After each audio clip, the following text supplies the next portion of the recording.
दो यार, दो हमें। चलो जाओ, बात ही नहीं करेंगे हम आपसे।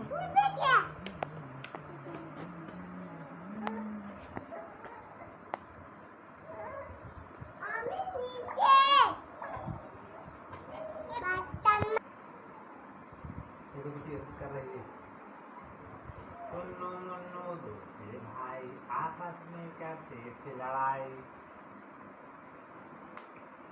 परी सुनाएंगे। अच्छा परी वो वाली सुना दो ना।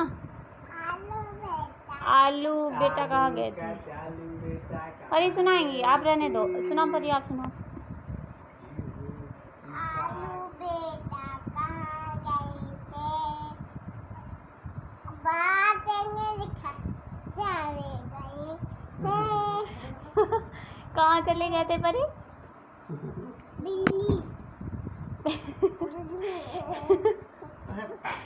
बिल्ली दिल्ली को बोलती है बिल्ली। परी अच्छा ये बोलो, ऊपर पंखा बोलो, ऊपर पंखा। ये क्या है, जो रहने दो, हम बात नहीं करते।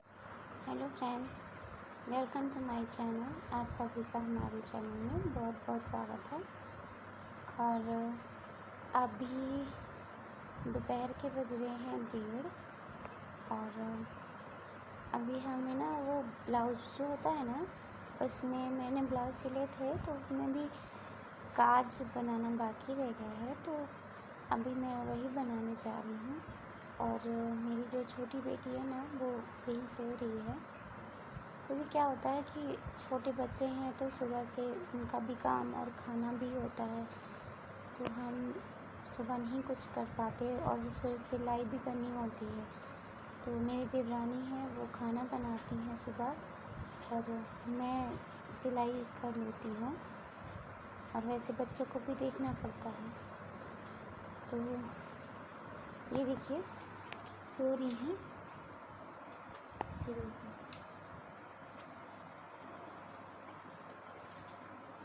देखा आप लोगों को, ये देखो सो रही हैं।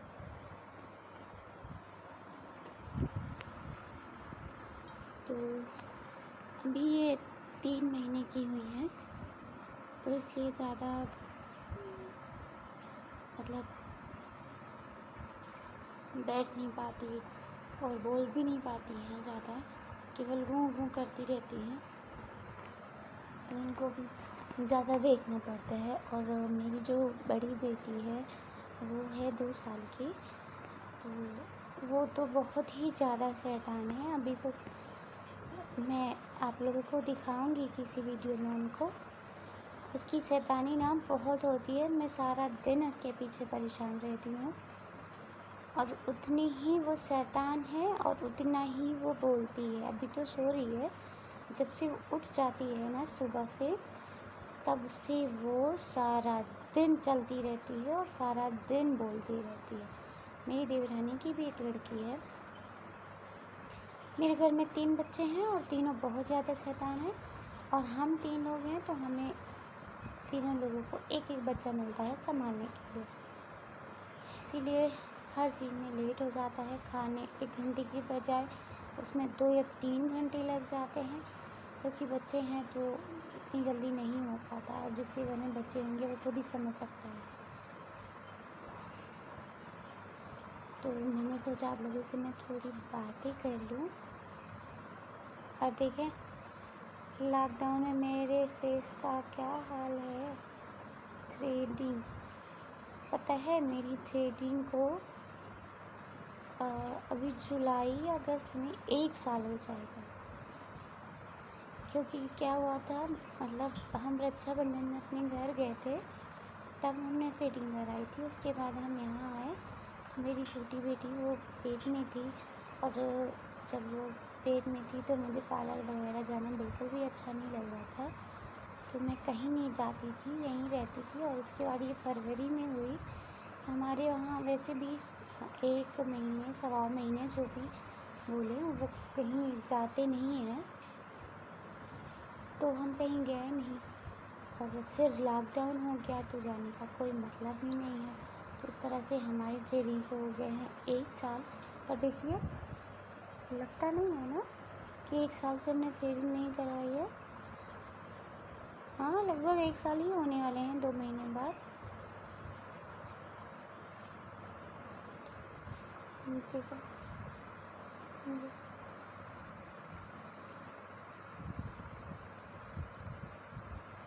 ये देखो पसीना कितना ज़्यादा आता है ना।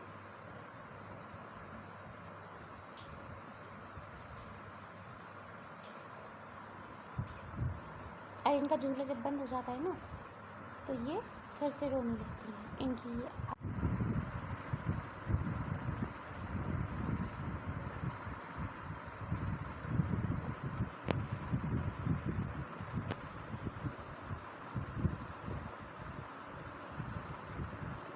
मेरी शादी की फ़ोटो थी वो, और शादी से अभी तक मैं वैसी ही हूँ, बिल्कुल भी चेंज नहीं हुई। 2 बच्चे हो गए हैं मेरे, पर मेरे मतलब मेरे अंदर ना कोई भी परिवर्तन नहीं हुआ। ना मैं मोटी हुई हूँ, मैं वैसी की वैसी हूँ। सब लोग यही बोलते हैं कि तुम मोटी कब होगी। तो एक बात बताओ, मोटी होना कोई अच्छी बात होती है क्या? मुझे तो मोटे लोग अब भगवान का दिया है, लेकिन मुझे जैसी मैं हूँ ना, मुझे ऐसे ही लोग अधिकतर अच्छे लगते हैं। लेकिन अब कुछ लोग मोटे हो जाते हैं तो उसका हम क्या करें, क्योंकि ये तो हमारे बस में नहीं होता है। और मोटे लोगों को भी यही लगता है कि हम भी पतले हों, और कहते हैं ना अपनी अपनी एक होती है वो, मतलब काठी जिसे बोलते हैं हम लोग, पर्सनालिटी बोलते हैं, वो जिसकी जैसी होती है भगवान की देन है, इससे तो हम कुछ कर नहीं सकते हैं। तो इसीलिए फिर और मेरा मतलब कुछ लोग पतले लोगों को बोलते हैं सूखी हड्डी जैसी हो, ये है वो है। तो देखो भाई, जो जैसा है भगवान का बनाया है उसमें ही हमें संतोष करना चाहिए, क्योंकि ये हमारे बस का तो है नहीं कि नहीं हम पतले हैं तो मोटे हो जाएंगे और मोटे हैं तो पतले हो जाएंगे। अब जैसी हमारा शरीर है, जैसे हमें भगवान ने बना दिया है, हम वैसे ही तो रहेंगे ना। अब आप लोग टीवी वगैरह में देखते हैं ना, ये क्रीम लगा लो, ऐड में आता है ये क्रीम लगा लो आप गोरे हो जाओगे। तो ऐसा होता है क्या? मैं तो इसमें 10% भी यकीन नहीं करती कि किसी क्रीम को लगाने से इंसान गोरा हो सकता है। अगर आप लोग करते होगे तो प्लीज़ हमें बताइएगा। फिलहाल मेरा तो मानना ये है कि कोई भी क्रीम लगा के कोई गोरा नहीं हुआ है। अगर ऐसा हो जाता ना तो दुनिया में जितने काले लोग हैं, करोड़पति हैं, लखपति हैं, अरबपति हैं, जो काले हैं ना, मुकेश अंबानी वगैरह, ये सब गोरे हो जाते। तो ये बिल्कुल गलत बात है। कोई भी, क्योंकि वो ऊपर वाले की देन है और उसमें किसी का कुछ भी नहीं चलता।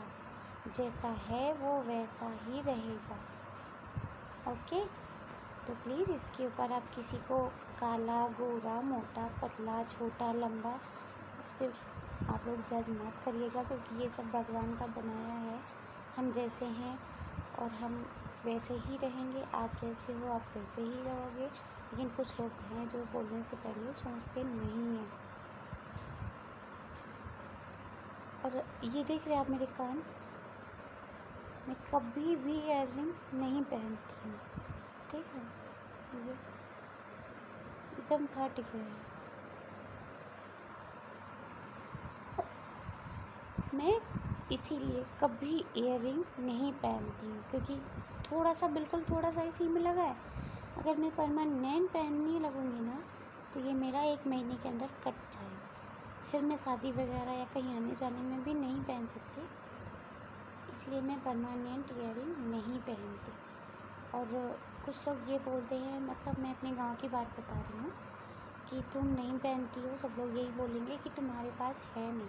तो मैंने कहा भैया ऐसा नहीं है, आज के ज़माने में ऐसा कोई नहीं होगा जिसके पास ईयररिंग ना हो। 1 या 2 तो हर इंसान के पास होती ही है,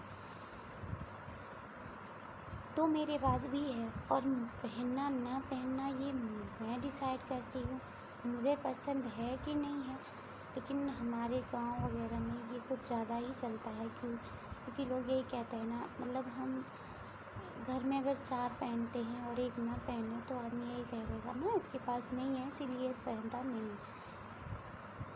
तो सिर्फ इसकी वजह से मैं नहीं पहनती। और जबकि मेरे पास तीन या 4 हैं गोल्ड की इयररिंग है, और आर्टिफिशियल तो मैं कभी नहीं पहनती। शादी वगैरह में तो अलग बात है, ऐसे में घर डेली यूज़ में कभी आर्टिफिशियल नहीं पहनती हूँ। मैं ऐसे ही नहीं पहनती हूँ, मैं इयररिंग पहनती ही नहीं हूँ। शादी के पहले भी मैं कभी नहीं पहनती थी। कॉलेज जाने के पहले, मतलब जब जाती थी तैयार होती थी तब पहन लेती थी, और उसके बाद जब मैं आती थी ना तो रास्ते में इयररिंग निकाल के अपने बैग में डाल देती थी। ये मेरी आदत शुरू से थी, मैंने कभी इयररिंग नहीं पहनी है। और अब तो भगवान ने देखो बना दिया अच्छा खासा ना, दिया है तो पहन नहीं सकते, और अभी ना दिया होता तो सोचते कि बताओ हमारे पास है ही नहीं, भगवान बिना। इसीलिए कहते हैं भगवान का दिया है, इसके आगे किसी का कुछ नहीं चलता है। तो फ्रेंड्स कैसे हैं आप सब लोग? बातें बहुत हो गई हैं, तो चलो अब आप लोग आराम करो और हम जो करना चाहते हैं वो कर लेते हैं। ये देखो जी, देख लो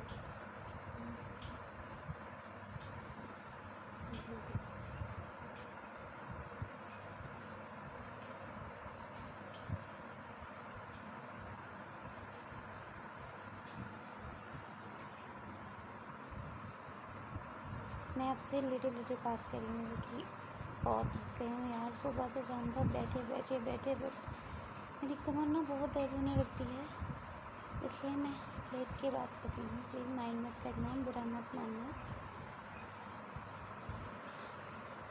तो चलो आप लोग भी आराम करो, अपना ध्यान रखो, और अब हम मिलेंगे अगली वीडियो में कुछ नया लेके।